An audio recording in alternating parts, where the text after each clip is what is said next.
Greg Garcia. I'm going to tie a Shane stall cut Baetis Nymph.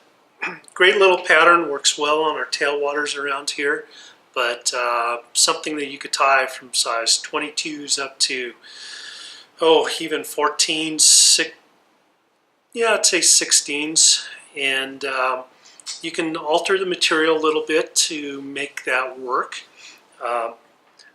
The pattern we're going to use today, or what I'm going to tie, is a size 20. That's what we fish, and so I thought it'd be best to tie it in a 20 instead of something a little bigger. Now, the neat thing about this pattern is it's a pattern that you can put for the body, either D-rib and small, or in this case, as we get a little bit smaller, we're going to be using this just micro tubing. But it was probably one of the first more anatomical, correct mayfly patterns that was tied.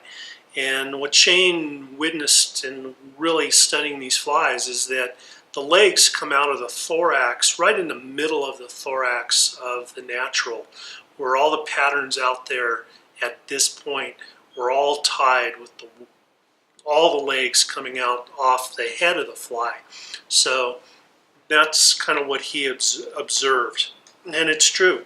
Now, since then, there's been a lot of tiers that are starting to do that, have been doing that. Guys like Mike Mercer, also Skip Morris ties a great little anatomical May fly that works really well, and then also Ken Morris does a great job as a true anatomically correct fly. So I'll just kind of run down materials here really quick. First, 200R. The tail and also the legs will be Hungarian partridge, and this is olive.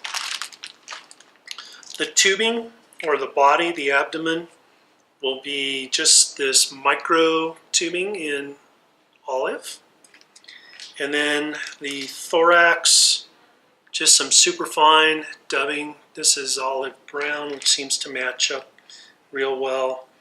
We're going to use some medallion sheeting in a brown, and then the legs, of course, will be partridge too. Thread, just anything that's going to match.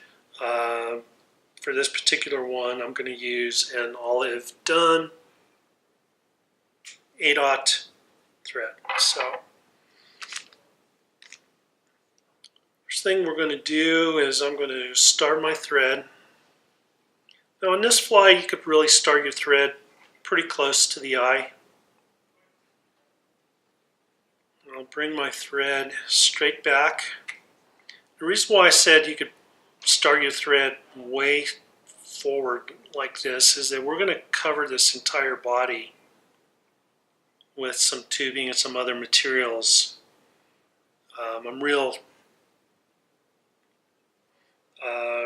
I don't like to have lots of gaps and steps in my body so that everything is nice and smooth and consistent. Tail-wise, we're going to use a little Hungarian partridge, pull a few pieces off to the side. These get a little out of control. You can always wet them a little bit. Figure out your length. Change hands. That's at a 45-degree angle. I'm going to make one little soft wrap. Second wrap, I continue pressure on. That's going to just pull that whole bundle right on top of the hook shank. I can run that forward and then just cut off the butt section. Next, we're going to get this micro tubing. Get a hand on it. Do a little soft loop. Tie it in. And you come back, and I can cut that off now, or I can cut it off later. But I'm going to stretch this as I'm coming backwards towards the tail to really thin this material out. then come back forward. On bigger sizes, if you want to build in a little taper, you can do that as well. This is a pretty slender little fly, so don't really need to do that too much. At this point, I'll grab that tag, cut that right off. Now we'll grab this tubing. My first wrap's going to be very tight to compress it, make it really small.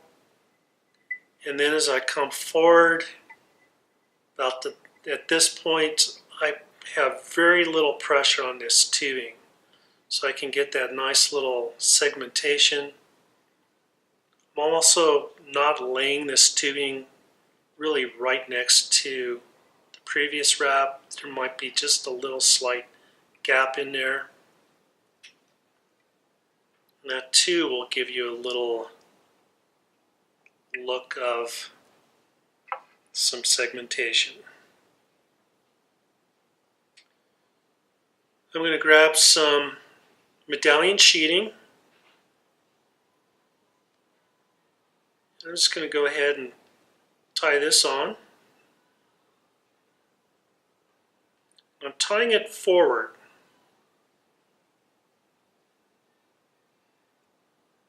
Then I'm going to bring my thread back to about, you can figure, the middle section of the thorax. We're just going to stop right there.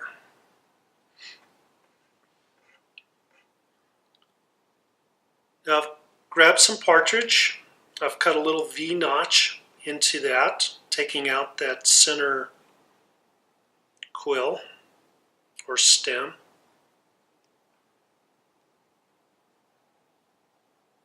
I'm just going to stroke all those fibers together.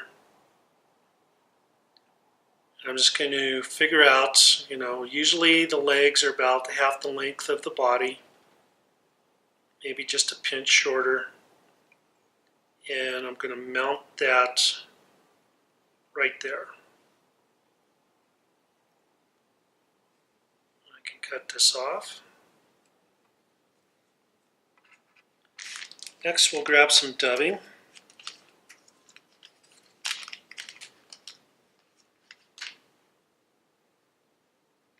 Straighten out my dubbing before I start to dub. Kind of get everything going in the right direction and get any little balls or kinks out of there.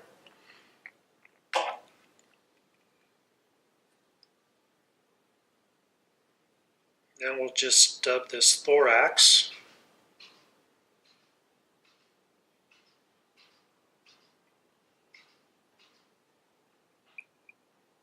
So you can see them. I'll show you here in the line of sight. Little small dubbing loop. Not a lot of dubbing on this thread. I'm going to go to the back of the thorax, come forward to the base of those legs, and I apologize, but what I'm going to do is I'm going to pull these legs up and out of the way, and then come back in with dubbing in front, go all the way up to the eye, build ourselves a nice little thorax.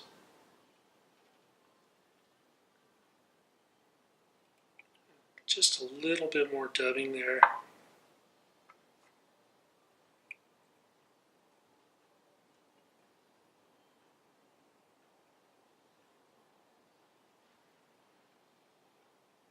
Then I'm going to move my thread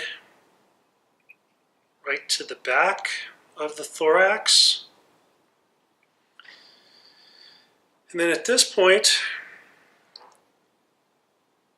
all these little legs here that we've set up almost look like legs on a comparadun.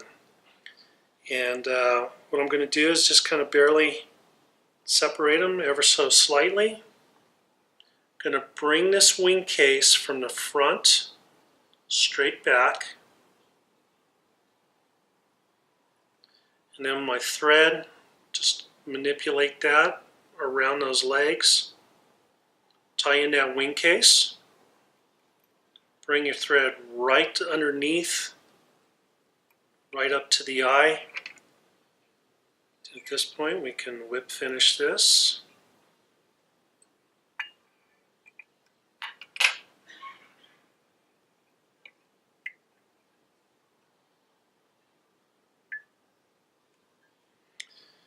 And then pick the wing case straight up.